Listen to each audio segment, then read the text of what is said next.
मरते समय शकुनी ने दुर्योधन से ऐसा क्या कहा जिसे सुन वह चौंक गया।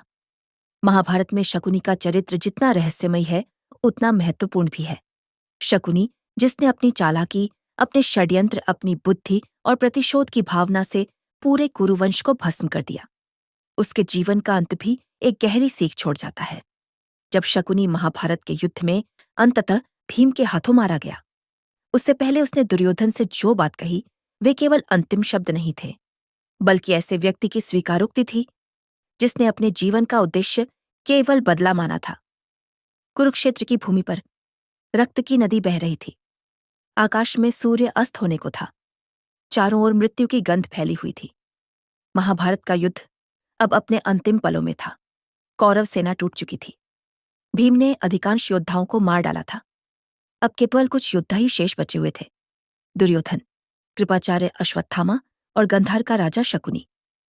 शकुनी जानता था कि अब अंत निकट है। उसकी आंखों में थकान थी, परंतु दुर्योधन को बचाना और अपने प्रतिशोध की कथा को पूरा करने की जिद उसके अंदर अभी भी जिंदा थी। रात्रि का समय था। युद्ध के मैदान के एक कोने में दुर्योधन और शकुनी खड़े थे। चारों ओर मृत शरीर पड़े थे। हवा में दर्द की चीखें खुली थीं। दुर्योधन ने शकुनी की ओर देखा और कहा, मामा, अब सब समाप्त हो गया। जिनके बल पर मैंने यह युद्ध लड़ा वे सब मर चुके हैं। मेरे भाई, मेरे सेनापति, मेरे गुरु सब चले गए। अब केवल हम बचे हैं। क्या यही तुम्हारी चालों का परिणाम था? क्या यही वह विजय थी जिसका तुमने मुझसे वादा किया था? शकुनी की आंखों में गहरी उदासी थी, परंतु उसके होठों पर एक हल्की मुस्कान भी थी। उसने कहा, याद रखो दुर्योधन, मैंने तुमसे कभी विजय का वादा नहीं किया था। मैंने तुम्हें केवल वो रास्ता दिखाया था जिस पर चलकर तुम अपना भाग्य खुद तय कर सको। मेरा उद्देश्य कभी हस्तिनापुर का सिंहासन नहीं था। मेरा उद्देश्य केवल प्रतिशोध था और वह मैं पा चुका हूं।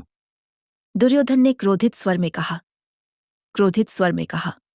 प्रतिशोध? तुमने अपने प्रतिशोध के लिए मेरे पूरे परिवार को नष्ट कर दिया। मेरे भाई मारे गए, मेरे मित्र चले गए और अब मैं भी मृत्यु के द्वार पर खड़ा हूं। क्या यही न्याय था? शकुनी ने गहरी सांस ली और कहा, दुर्योधन, जब मैं गांधार का राजकुमार था तब मेरा परिवार हस्तिनापुर की राजनीति का शिकार हुआ था। मेरी बहन गांधारी को जबरन अंधे राजा धृतराष्ट्र से विवाह करना पड़ा। मेरे 100 भाई भूख से मरे क्योंकि हस्तिनापुर ने हमें कैद में रखा। तब मैंने प्रतिज्ञा की थी कि मैं और मेरे 100 भाई भूख से मरे क्योंकि हस्तिनापुर ने हमें कैद में रखा। तब मैंने प्रतिज्ञा की थी कि मैं इस वंश को उसी पीड़ा का स्वाद चखाऊंगा जो हमने झेली थी। तुम मेरे मोहरे थे, मेरे शिष्य नहीं। तुमने वह किया जो मैं चाहता था, और अब जब यह वंश समाप्त हो रहा है, मेरा प्रतिशोध पूर्ण हुआ है। मैं मरूंगा। पर संतोष के साथ दुर्योधन की आंखों से आंसू निकल पड़े। उसने कहा, मामा, अगर तुम ये सब पहले कहते तो मैं कभी इस युद्ध में नहीं उतरता।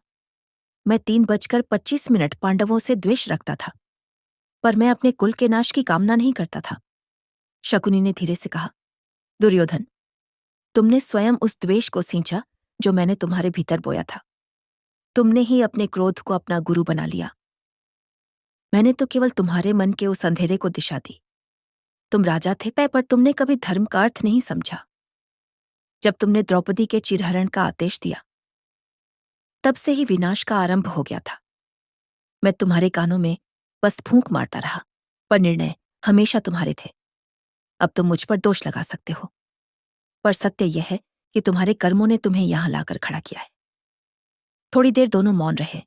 फिर शकुनी ने धीरे से कहा, दुर्योधन, जब मैं मर जाऊं तो मेरे शरीर को आग में मत देना, उसे इसी रणभूमि पर छोड़ देना। यही भूमि मेरी साक्षी है, यही मेरी तपोभूमि है। मैंने यहां अपने जीवन का उद्देश्य पूरा किया, और याद रखना, इतिहास हमें खलनायक कहेगा, पर असल में हम वही करते रहे जो नियति चाहती थी। दुर्योधन ने थके हुए स्वर में कहा, क्या नियति इतनी निर्दयी होती है?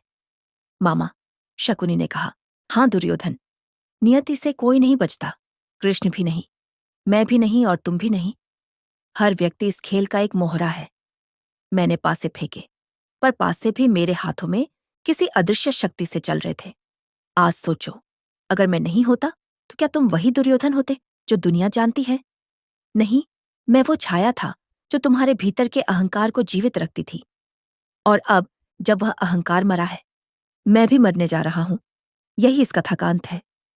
इतना कहकर शकुनी ने दुर्योधन के कंधे पर हाथ रखा।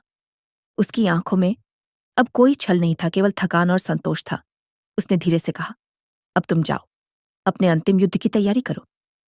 तुम्हें अकेले लड़ना है। मैं अब इस धरती पर अधिक देर नहीं रुक सकता।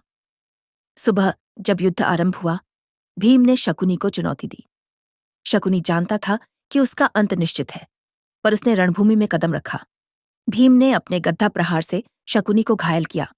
मरते हुए शकुनी ने आखिरी बार आकाश की ओर देखा और बोला, हे विधाता, तूने मेरा खेल पूरा किया, अब मैं विश्राम कर सकता हूं।